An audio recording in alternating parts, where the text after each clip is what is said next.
بسم اللہ الرحمن الرحیم۔ شروع اللہ کے نام کے ساتھ جو دلوں کے بھید خوب جانتا ہے۔ چلتے ہیں آج کے ٹاپک کی طرف۔ اورنج ٹرین کا 4 کلومیٹر تک کا کرایہ 20 روپے، 5 سے 8 کلومیٹر کا کرایہ 25 روپے، 16 سے 27 کلومیٹر آخری سٹاپ تک کا کرایہ 40 روپے ہوگا۔ اورنج ٹرین کا نیا کرایہ نامہ کل سے نافذ العمل ہوگا۔ اب سواریوں کو سفر کے حساب سے کرایہ ادا کرنا پڑے گا۔ اورنج ٹرین کا 4 کلومیٹر تک کا کرایہ 20 روپے، 5 سے 8 کلومیٹر تک کا کرایہ 25 روپے۔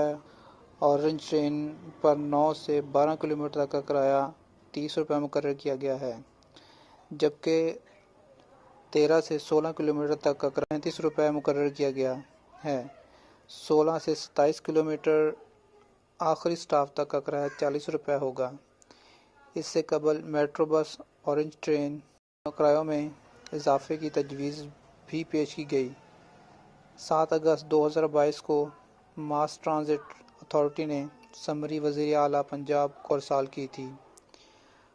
ذرائع کے مطابق اورنج لائن ٹرین کا کرایہ بھی علی ٹاؤن سے ڈیرہ گجراں تک پیش کردہ تجویز کے تحت سٹاپ ٹو سٹاپ کرایہ 20 سے 25 روپے مقرر کرنے کی تجویز دی گئی تھی۔ واضح رہے کہ موجودہ اورنج ٹرین کا مکمل روٹ کا کرایہ 40 روپے ہے۔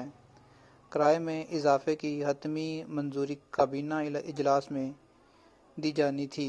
اورنج لائن کے اخراجات بڑھنے پر کرائے میں اضافے کی تجویز پیش کی گئی تھی، تاہم آج آنے والی اہم پیش رفت میں اورنج لائن کے کرایوں میں رد و بدل کی گئی ہے، جس کے تحت اب اورنج لائن میں سفر کرنے والوں مسافروں کلومیٹر کے حساب سے کرایہ ادا کرنا پڑے گا۔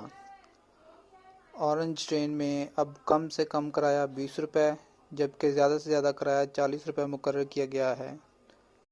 واضح رہے کہ اورنج لائن میٹرو ٹرین کی 6 ماہ کی آمدن میں کروڑوں روپے کے خسارے کا انکشاف بھی ہوا تھا۔